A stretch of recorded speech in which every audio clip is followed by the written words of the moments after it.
Olá, meu amigo e amiga. Estamos de volta com o nosso Portal do José, nesse final de sexta-feira, feriadão prolongado. Eu também estou dando uma descansada, mas sempre tem um espaço aqui para ter um papo com vocês.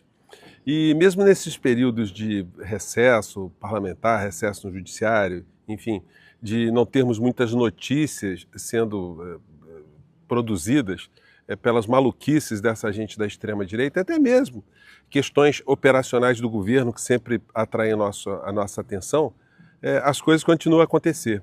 E hoje, o inelegível teve um mal súbito, né, de novo.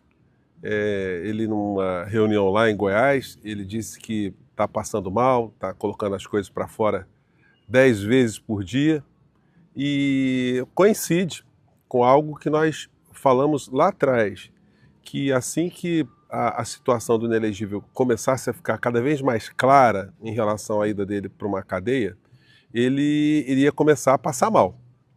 Qualquer coisinha agora será um indício dele dizer que não está bem, que a saúde está claudicante, enfim.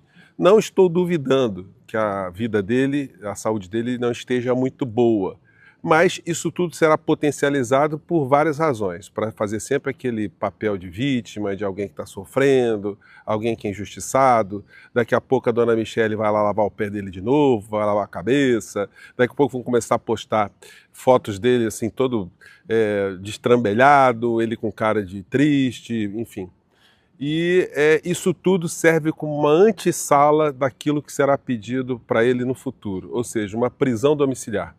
Porque a cada instante ele está vendo que está sendo descartado. Hoje mais cedo eu conversei com vocês.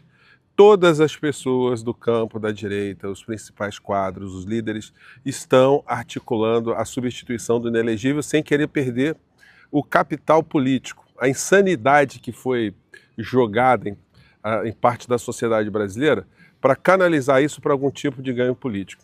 Então, na frente, como eu conversei com vocês aqui na entrevista que fiz com o Julian Lemos, na frente todo mundo é amigo, todo mundo é amistoso, todo mundo se dá bem, todo mundo diz que defende Deus, que defende pátria, defende família. Por trás são todos hipócritas, todos fazem tudo aquilo contrariamente ao que pregam, enfim. Então esse é o cenário. E no sentido inverso também acontece a mesma coisa, porque a criatura também tira proveito das estruturas partidárias, a estrutura política, a estrutura econômica, para cada vez mais, anteriormente, para se manter no poder e agora para tentar escapar da cadeia, né? Então, hoje, assim, as maiores reflexões que a gente pode fazer é se essa criatura consegue enganar mais alguém. Se esse tipo de enfermidade que ele está apresentando, de fato, é verdadeiro ou é falso.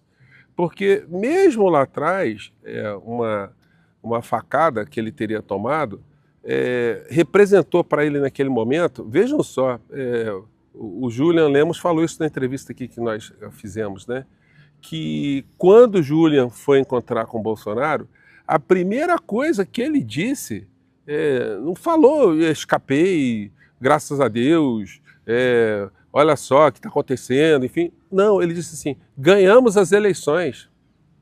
Então, gente, é uma mente muito doentia, né?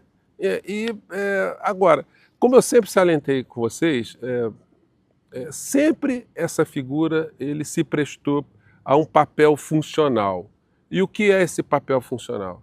Ele distraiu uma parcela da sociedade, estressou a sociedade. Enquanto isso, o cara que foi colocado junto com ele dentro do governo, a figura de Paulo Guedes, se comportando como um verdadeiro gangster, o mais esperto de todos, porque com tudo que aconteceu, o nome dele não é tocado. Alguém que destruiu a estrutura econômica do nosso país. Ele passa incólume por todas essas acusações, o nome dele não aparece, embora ele estivesse naquela reunião malfadada que o Bolsonaro disse que tinha que fazer alguma coisa antes das eleições, enfim, uma reunião que implicou todo mundo ali, né? Várias falas das pessoas daquela reunião serviram como base para a acusação que o Ministério Público fez contra essas criaturas todas. Naquela reunião, Paulo Guedes não abriu o bico, embora ele estivesse do ladinho ali do general Paulo Sérgio. Então isso nos dá conta que o gangster sabe aonde coloca os pés. E segundo a fala de Julian Lemos, Paulo Guedes é um bilionário e saiu mais bilionário ainda do governo do que entrou. E aí o que acontece? O gangster esperto, ele não faz com aqueles traficantes que nós de vez em quando assistimos, né, vemos, né, melhor dizendo, em alguns noticiários, exibindo lanchas com colares de ouro e com joias. Não. O gangster esperto, ele fica na surdina, ele se esconde, ninguém sabe que ele existe. Aliás, é uma coisa curiosa, né? De bilionários que existem no mundo, você consegue identificar um ou outro, como por exemplo o Elon Musk, que é uma figura fora da curva, né? Ele se apresenta, ele se mostra um Donald Trump. Mas os bilionários, de uma maneira geral, eles só se mostram mesmo para os seus nichos, mesmo para os seus iguais, para a sociedade de um modo geral. Enfim, é uma coisa... exceto os idiotas, né? O bilionário idiota, tem muito bilionário idiota. A capacidade de ganhar dinheiro não está diretamente associada a uma inteligência emocional, a um bom senso, a um caráter, enfim. Então, essas circunstâncias todas que nós estamos vivendo hoje no Brasil e no mundo colocam para a gente várias questões. Em primeiro lugar, como o Brasil caiu numa armadilha absurda de ter um palhaço, um criminoso, um bandido, um genocida à frente do nosso poder e ter se mantido 4 anos no poder. E mais do que isso, está conseguindo se manter fora da cadeia até os dias de hoje. Então, essas coisas todas, elas chacoalharão muitas coisas na sociedade brasileira, mas no final de tudo, com a ida dele para a cadeia, ou uma prisão domiciliar, ele necessariamente sairá de circulação, pelo menos na grande mídia. Nas redes sociais ele ficará sem produzir as suas insanidades e a gente voltará no nosso país a cuidar, a discutir os nossos problemas concretos de uma maneira mais racional. Nós vamos voltar a falar de juros do Banco Central, de propostas que o governo está apresentando no Congresso Nacional estão sendo barradas, o comportamento do Congresso Nacional, orçamento secreto, políticas públicas, saúde, educação, e vamos entrar também num período eleitoral.